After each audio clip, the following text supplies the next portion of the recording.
Welcome to our YouTube channel. Our video today focuses on the big problem in fire brigades across England: bullying, harassment, and discrimination, as a new report has highlighted. The Inspection of Fire and Rescue Services recommended fire brigade bosses to run background checks on every firefighter to make sure they won't be a problem, and those who fail will be sacked. The report included shocking cases, such as a senior officer being accused of calling a black colleague the N-word and dismissing it as having a laugh, and 2 male firefighters telling a female colleague they were going to rape her. The report follows the London Fire Brigade being placed into special measures in December for incidents of misogyny, racism, and bullying, which was welcomed by the mother of a young firefighter who killed himself after facing racism and bullying in his own station.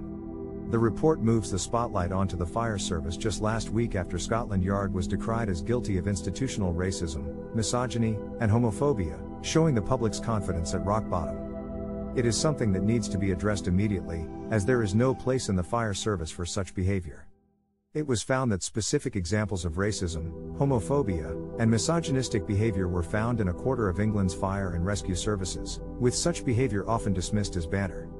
There is a particular pressure on female firefighters to avoid being singled out, and too often new recruits feel the need to assimilate into a culture of bullying, harassment, and discrimination.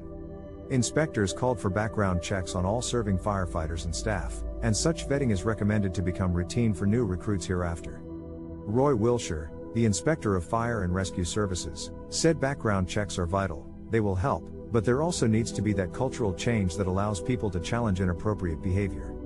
Among other recommendations, inspectors called for new misconduct standards to be introduced, a national barred list, and new mechanisms for staff to raise concerns.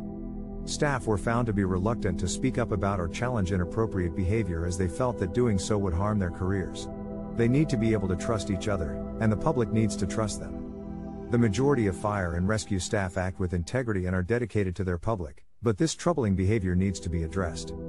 The fire service must take steps to clean up their culture and ensure that those who fail to will be held accountable. Thank you for watching. For more updates on this issue, remember to check back with us later.